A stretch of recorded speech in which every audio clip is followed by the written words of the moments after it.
Bienvenue dans cette nouvelle exploration où l'on se penche sur les grandes idées qui ont un peu sculpté notre monde. Aujourd'hui, on s'attaque à un monument, le judaïsme, et plus précisément à son architecture un peu secrète, une sorte de triangle fondamental qui soutient tout l'édifice. YHWH, qu'on appelle Dieu, la Torah, qui est bien plus qu'un simple livre, et Israël, qui désigne le peuple.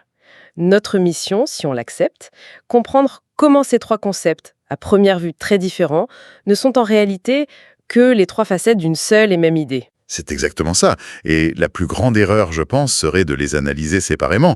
C'est un peu comme vouloir comprendre un tabouret en n'examinant qu'un seul de ses trois pieds. On passe à côté de deux. De l'essentiel. De l'essentiel, voilà. C'est l'équilibre entre les trois qui crée la stabilité. Cette structure, c'est vraiment ce qui donne au judaïsme sa cohérence et sa capacité à traverser les âges. D'accord, alors plongeons. Les documents qu'on a parcourus insistent sur une idée qui m'a vraiment marquée. L'idée que le judaïsme ne serait pas d'abord une religion de croyance, mais une manière de vivre alliantielle. Le mot alliance est partout. Qu'est-ce que ça veut dire concrètement? Ça sonne très formel presque, contractuel. C'est une excellente question, parce que le mot peut être trompeur. Il ne faut pas du tout imaginer un contrat froid, juridique. Il faut penser plutôt à une relation, à un engagement mutuel. Il y a un flux constant. D'un côté, on a cette présence, Yahvé, qui initie la relation, qui se manifeste. Au milieu, on a la Torah, qui sert de guide, de mode d'emploi pour cette relation. Comment répondre, comment vivre de manière juste et sensée. Et enfin, il y a le peuple, Israël, dont le rôle est de prendre ce guide et de le rendre vivant, de l'incarner dans le quotidien, dans l'histoire. Ce n'est pas une foi abstraite, c'est une pratique. C'est donc moins une question de croire en Dieu et plus une question de comment vivre en relation avec Dieu et avec les autres. Précisément, la relation prime sur le dogme. Et cette structure tripartite, c'est un peu la grammaire de cette relation. YHW, c'est la source, à la fois infiniment lointaine et incroyablement proche. La Torah, c'est le langage de cette relation. Et Israël, c'est celui qui parle ce langage. Si on comprend cette dynamique, on a la clé pour décoder à peu près tout dans la pensée juive, de ses lois alimentaires à ses plus hautes aspirations éthiques. Alors, commençons par le sommet le plus mystérieux de ce triangle, YHW. Rien que le nom est une énigme. On le traduit souvent par « je suis ce que je suis ». Ce n'est pas un nom comme Zeus ou Jupiter qui décrit un personnage. On dirait plus une affirmation, presque un verbe en pleine action. C'est tout à fait ça. Et ce nom, c'est une véritable révolution théologique. Il ne dit pas qui est Dieu, mais que Dieu est. C'est une affirmation d'existence pure, dynamique. D'un point de vue théologique, ça pose un Dieu qui n'est pas une force de la nature, mais la source de la nature. Il n'a pas de forme, pas d'image, on ne peut pas le représenter. Pourquoi? Parce qu'il est au-delà de tout ce qui existe, tout en étant la condition même de l'existence. C'est vertigineux comme concept. Comment est-ce qu'on peut avoir une relation avec quelque chose d'aussi abstrait, d'aussi absolu? C'est là que la dimension philosophique et surtout éthique entre en jeu. Philosophiquement, des penseurs comme Maïmonide ont interprété YHWH comme l'être lui-même, le fondement de la réalité. Mais, et c'est le point crucial, cet être n'est pas une force froide et distante. C'est une présence qui s'implique dans l'histoire, qui parle, qui libère des esclaves, qui établit une alliance. C'est un Dieu personnel. Et donc, si ce Dieu s'implique dans l'histoire, il a des attentes. J'imagine que ça nous amène directement à la morale, à l'éthique. On y est. C'est le cœur du réacteur. YHWH n'est pas seulement créateur, il est aussi la source de la morale. Les valeurs qui définissent cette divinité, ce ne sont pas la puissance ou la colère, mais la justice, la compassion, la fidélité. Il y a une phrase dans la tradition qui résume ça magnifiquement. Connaître Dieu, ce n'est pas le définir, c'est agir comme lui. La connaissance de Dieu n'est donc pas intellectuelle, elle est éthique. Voilà. Imiter Dieu, c'est pratiquer la justice et la miséricorde. C'est un concept tellement insaisissable. Est-ce que les textes proposent des images, des métaphores pour aider à l'appréhender un peu? Oui, et l'une des plus puissantes est celle du buisson ardent. Une flamme qui brûle intensément, mais qui ne consume rien. Elle représente parfaitement cette idée, une présence éternelle, vibrante, source de lumière et de chaleur, mais qui ne peut être ni capturée, ni détruite, ni même entièrement comprise. Elle est là, elle agit, mais elle reste un mystère. D'accord, donc on a cette source d'énergie infinie, cette flamme. Comment est-ce qu'on interagit avec elle sans se brûler? J'imagine que c'est là que le deuxième pilier, la Torah, entre en scène. C'est une sorte de manuel d'instruction. La plupart des gens, le mot Torah évoque immédiatement un énorme livre de loi très strict, la loi. Mais les sources qu'on a lues insistent sur le fait que c'est une traduction très très réductrice. Ah, voilà un point intéressant. Alors si ce n'est pas la loi, qu'est-ce que c'est? La racine hébraïque du mot Torah, yara, signifie viser, montrer la direction, guider. La meilleure traduction serait donc enseignement, instruction ou guide. C'est une carte pour naviguer dans l'existence, pour vivre une vie qui a du sens en réponse à cette présence divine dont on vient de parler. Une carte, d'accord. Et cette carte est complexe. Il y a la Torah écrite, bien sûr, les 5 premiers livres de la Bible, mais elle est inséparable de ce qu'on appelle la Torah orale. La Torah orale, qu'est-ce que c'est? C'est comme une tradition secrète? Pas secrète, non, mais vivante. C'est l'immense corpus des interprétations, des débats rabbiniques, des discussions qui se sont accumulés pendant des siècles. En gros, ce n'est pas juste un livre qu'on lit passivement. C'est un livre qui est la base d'une conversation ininterrompue qui dure depuis plus de 2000 ans. Ah oui, quand même. L'idée fondamentale, c'est que la Torah n'est pas faite pour être mise sous verre dans un musée. Elle est faite pour être débattue, questionnée, argumentée et surtout appliquée à des situations nouvelles. C'est un dialogue permanent. Donc c'est moins un livre de réponses qu'un livre de questions qui génère une conversation. Exactement. Spirituellement, pour les mystiques, la Torah est même vue comme la sagesse divine qui a servi de plan à la création du monde. L'étudier, c'est donc plus qu'un exercice intellectuel, c'est une façon de se connecter à la structure profonde de la réalité, un acte de communion. Et ça a des conséquences concrètes sur la société, j'imagine. Bien sûr, la Torah structure tout. La justice, le commerce, la vie familiale, la responsabilité envers les plus pauvres et les immigrés.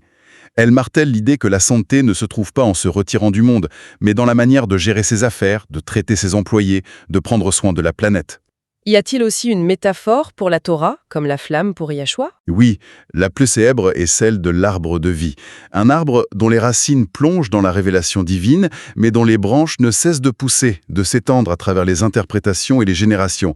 C'est un organisme vivant qui offre ses fruits, la sagesse, la nourriture spirituelle, à quiconque s'en approche pour l'étudier et la vivre. Ce qui nous amène logiquement au troisième pied du tabouret. Israël, celui qui s'approche de l'arbre. Là encore, le mot peut être piégeux. On pense immédiatement à l'État moderne, mais dans ce contexte théologique, le sens est différent, n'est-ce pas? Absolument. Ici, Israël désigne un peuple défini par une vocation, une relation particulière avec Dieu.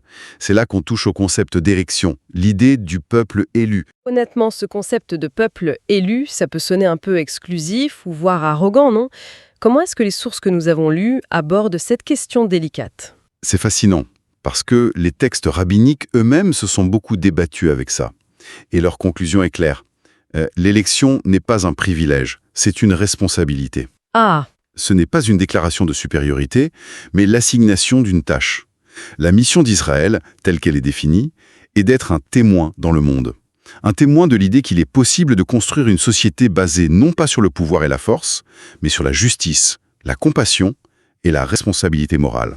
c'est donc une charge en fait. Un fardeau presque, plus qu'un honneur. Donc ce n'est pas « nous sommes meilleurs que les autres », mais « nous avons une responsabilité particulière envers les autres ». C'est toute la nuance. Et cette responsabilité est collective. Ce n'est pas une quête de salut individuel. La foi se vit en communauté. La mémoire des événements fondateurs comme la sortie d'Égypte est partagée et célébrée ensemble chaque année. Quand les choses vont mal, la responsabilité est collective. Le peuple entier devient ce témoignage vivant. Et toute l'histoire juive, avec ses tragédies et ses renaissances, est lue comme un dialogue continu et parfois très tendu avec Dieu. Est-ce qu'on a une métaphore pour Israël aussi? Si, pour compléter notre trio. Oui. Oui, la tradition en propose une, celle du récipient, parfois d'un simple vase d'argile. Un réceptacle potentiellement fragile, dont le but est de contenir la lumière divine, la sagesse de la Torah pour la protéger et la faire briller dans le monde. Le vase n'est pas important pour lui-même. Mais pour la lumière qu'il transporte. Exactement. D'accord. On a cette structure magnifique et complexe, une source divine, un enseignement vivant et un peuple témoin. Mais on sait que le judaïsme n'est pas un bloc monolithique. J'imagine qu'un mystique du XVIe siècle et un philosophe rationaliste du XXIe siècle ne voient pas ce triangle de la même façon. Comment cette triade est-elle interprétée concrètement? C'est une question clé, parce que la vitalité de cette tradition vient de sa diversité d'interprétations. Bon, le courant principal, le judaïsme rabbinique, met l'accent sur l'étude de la Torah comme acte spirituel ultime, et sur l'application de la loi éthique pour sanctifier chaque moment de la vie quotidienne. Puis on a une approche plus intellectuelle, le judaïsme philosophique, dont Maïmonide est la figure de proue. Pour lui, YHW est l'unité parfaite, et la raison est le plus grand don fait à l'homme. La Torah est alors un guide vers la perfection éthique et intellectuelle. Et à l'opposé du spectre rationnel, il y a le mysticisme, la Kabbale. Exactement. Et là, la perspective est radicalement différente. Pour la Kabbale, YHW n'est pas seulement un être, c'est l'Ein Sof, la lumière infinie au-delà de toute compréhension. La Torah n'est plus un simple texte, mais un code cosmique qui contient les secrets de l'univers. Et le rôle d'Israël devient presque magique, théurgique. Par la prière et les bonnes actions, il participe à ce qu'on appelle le Tikkun Olam. La réparation du monde. C'est ça, en aidant à réunifier les étincelles de lumière divine dispersées lors de la création. Et aujourd'hui, à l'ère moderne? Aujourd'hui, le spectre est encore plus large. Pour certains, le judaïsme est une culture, une identité, une civilisation avec sa langue, son histoire. Pour d'autres, c'est avant tout un système d'éthique humaniste. Pour d'autres encore, une pratique spirituelle personnelle. Mais ce qui est frappant, c'est que tous ces courants, même les plus laïques, continuent de dialoguer avec cette structure fondamentale.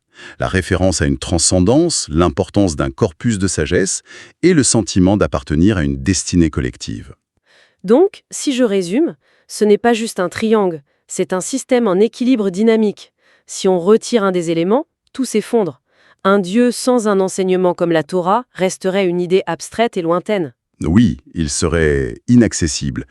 Et un enseignement, une Torah, sans un peuple pour l'étudier, le débattre, le faire vivre, ne serait qu'un vieux livre sur une étagère. Une philosophie morte. Et un peuple, Israël, sans la référence à Dieu et à la Torah, risquerait de perdre son cap, sa raison d'être, pour ne devenir qu'une identité culturelle parmi d'autres. C'est vraiment l'interaction des trois qui crée cette tradition vivante, toujours en tension, toujours en train de s'adapter. Et c'est là que ça devient pertinent pour notre monde actuel. Dans une société qui semble parfois si fragmentée, si individualiste, cette structure offre des pistes de réflexion incroyablement modernes. Elle propose une spiritualité qui n'est pas centrée sur le développement personnel égoïste, mais sur la communauté et la responsabilité envers l'autre. Elle suggère que le sacré ne se trouve pas dans des lieux extraordinaires, mais peut être trouvé dans les gestes ordinaires de la vie. Un repas partagé, une transaction commerciale honnête, l'accueil d'un étranger. C'est une vision très ancrée dans le réel, finalement. Totalement, et elle porte en elle cet engagement pour la justice sociale, ce fameux Tikkun Olam, cette idée que nous avons tous la responsabilité de réparer le monde. La grande idée qui se dégage de tout ça, c'est peut-être que la sainteté ne consiste pas à fuir le monde, mais à s'y engager pleinement. C'est dans la manière dont nous agissons, dont nous construisons nos sociétés et dont nous prenons soin les uns des autres que se trouve le divin. Pour conclure donc, YW est la source, la Torah est la voie, et Israël est le voyageur, le témoin vivant de cette relation. On termine avec une pensée qui semble être au cœur de toutes nos sources, une idée à méditer. Le judaïsme suggère que le sacré n'entre pas dans le monde par la magie ou le miracle, mais par des actes très humains. L'action juste, la mémoire partagée et la responsabilité assumée.